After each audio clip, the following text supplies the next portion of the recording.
Olá, pessoal, bem-vindos a mais um vídeo. Então, ainda dentro do contexto lá da teoria do aprendizado estatístico, qual é a ideia agora?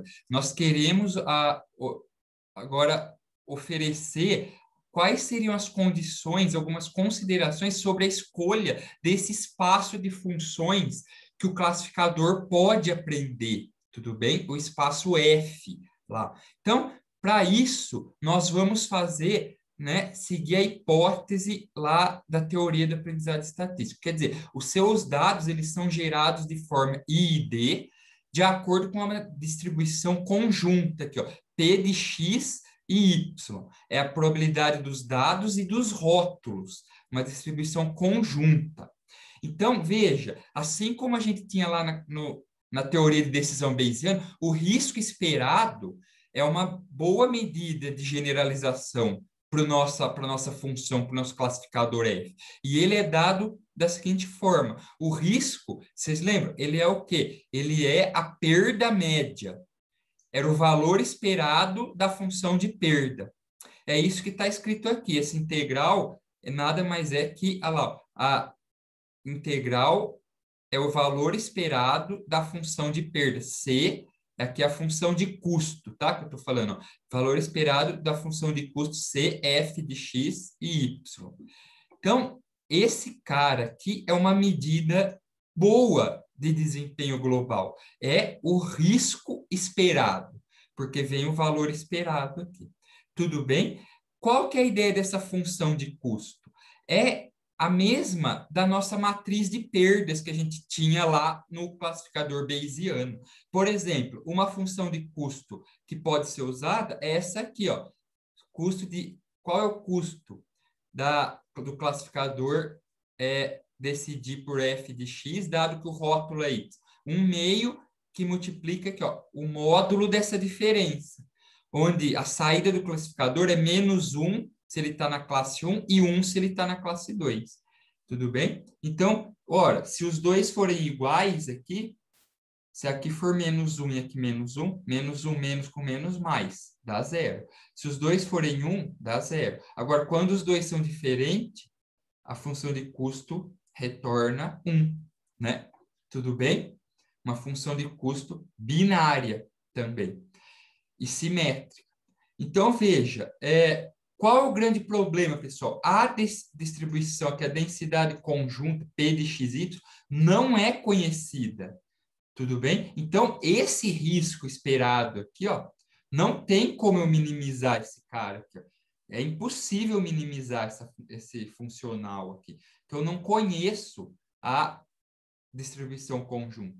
Então, o que se faz é, vamos calcular o risco empírico. O risco empírico, ele mede o desempenho de F apenas no conjunto de treinamento. Então, vamos chamar aqui de R-EMP. Olha lá. O risco empírico, pessoal, é o quê? Eu vou aplicar a função de custo no conjunto de treinamento.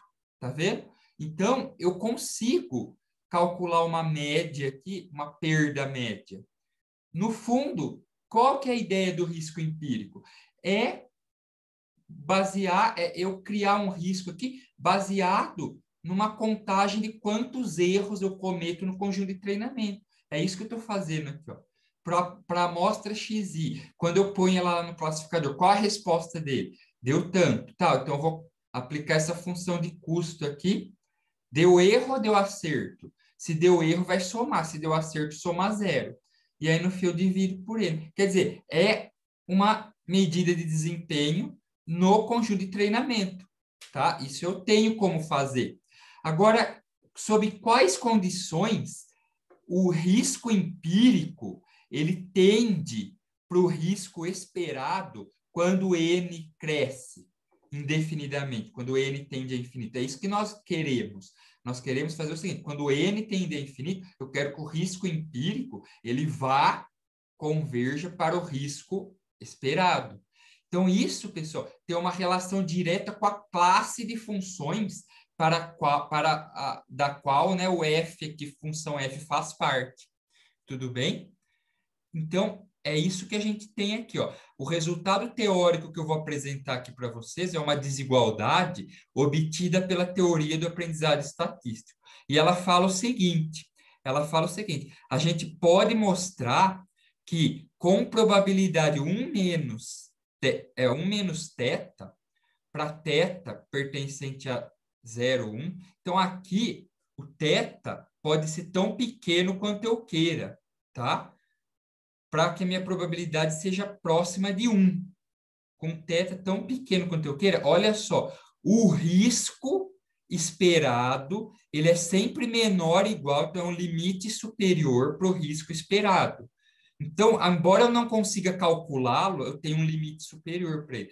Qual é esse limite? Ele é sempre menor ou igual que o risco empírico mais um termo de capacidade aqui, ó, que depende essencialmente de quem? De H. H é a dimensão VC da classe de funções F, pessoal. E N é o número de amostras. Então, obviamente, como o N está no denominador aqui tudo bem, ele está no numerador, mas tem um log aqui, né? Mas no denominador aparece o N aqui, ó. Então, quanto maior o N, é um bom sinal. Isso aqui tende a diminuir. Mas tem o H aqui, ó. Então, o H, pessoal, é a dimensão VC do meu conjunto F lá, que denota para mim as classes de funções. Essa classe aqui denota o conjunto de todas as funções que eu consigo aprender. Tudo bem? Então, a dimensão VC, ela é assim, ó. Dimensão VC de uma classe de funções, ela mede a complexidade das funções F que o classificador consegue aprender. Quanto maior for H, mais complexas são as funções de F que eu posso aprender. Tudo bem, pessoal? E VC vem da onde? Vem do próprio nome dos autores, Vapnik e Chervonenkis. São os dois autores que propuseram esse conceito matemático. Então, vamos definir aqui o que é a dimensão VC de maneira bem superficial, bem simples, com um exemplo didático. Então, olha só, a dimensão VC de uma classe de funções F é o tamanho máximo do conjunto que pode ser particionado, no inglês eles usam a função shattered, por funções F pertencentes a esse conjunto. Tudo bem? Olha que interessante. Então, olha aqui, ó, num exemplo bem didático. Vamos supor que o nosso domínio é o plano. Tudo bem? O plano R2. X pertence ao R2. F, pessoal, é o conjunto das retas no plano. Tudo bem? A dimensão VC desse conjunto F é igual a H, que é igual a 3. Da onde vem esse número 3, pessoal? É isso que nós vamos entender por que aqui a dimensão VC do conjunto das retas é 3. Veja, pessoal, porque, olha só, se eu tiver no R2 e eu tiver pontos aqui no plano, olha que legal. Eu vou atribuir um rótulo 1 para os pontos que estão de um lado da reta e -1 para pontos que estiverem do outro lado da reta, tá? 1 e -1. Então, é meio que óbvio que o máximo número de pontos que eu consigo separar para uma reta no plano é 3. Porque olha só, todas as configurações possíveis aqui, ó. Então, eu tenho todos os pontos igual a 1. Agora, aqui eu tenho 1 igual a 1 e 2 igual a -1. Aqui eu tenho os 3 iguais a -1. Então, os 3 abaixo da reta. Aqui, ó, 1 igual a -1 e 2 iguais a 1. Aqui, 2 iguais a -1 e 1 igual a 1. Aqui, 1 igual a 1, 2 iguais a -1. Aqui, 2 iguais a 1, 1 igual a -1. E aqui também, 1 igual a -1, 2 iguais a 1. Tudo bem? Olha que interessante. Por quê? Não importa a combinação dos rótulos, pessoal. Não importa. Ó, eu combinei os rótulos aqui, ó, de todas as maneiras possíveis, tá vendo? Ó, eu peguei e pus tudo rótulo menos um. Aqui eu pus rótulo 2, menos um. Aqui eu pus tudo rótulo 1. Aqui eu pus 1 e menos 1. Então, eu fiz todas as combinações possíveis de rótulos para esse dataset aqui. E eu consegui encontrar uma reta que aprendesse aquele conceito, né? Que corretamente, tudo bem? Isso foi graças à capacidade, foi graças ao quê? A, digamos assim, dimensão VC das retas. Agora, veja bem, o que acontece se eu pegar com uma única reta, eu conseguir separar todo mundo. Agora, se eu colocar 4 pontos, pessoal, a partir do momento que eu coloco 4 pontos, vocês concordam que há uma configuração aqui, ó, que é essa daqui, ó, que uma reta não é mais suficiente para separar? Eu tenho aqui mais um e mais um, menos um e menos um. É o famoso problema do XOR, ou exclusivo. Então, uma reta só não é capaz de separar, que vocês podem tentar aqui, ó, a reta que for, ela não consegue aprender esse conceito.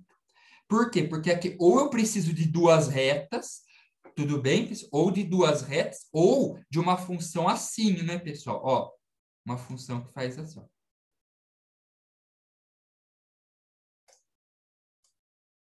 Mas é uma função bem mais complexa do que uma reta. Então, tem dimensão VC maior do que o da reta. Ou duas retas, ou uma coisa assim. Tudo bem, pessoal? Então, essa é a explicação do porquê a dimensão VC de retas no plano é 3. Tudo bem? Se eu restringir meu conjunto de funções a retas, eu tenho dimensão VC igual a 3. Tudo bem, pessoal? Então, era isso que eu queria nesse vídeo, dar essa ideia para vocês do que era dimensão VC. E nós vamos, então, encerrar por aqui. Agradeço a atenção de todos, muito obrigado, e nos vemos em breve com mais vídeos sobre reconhecimento de padrões. Até mais!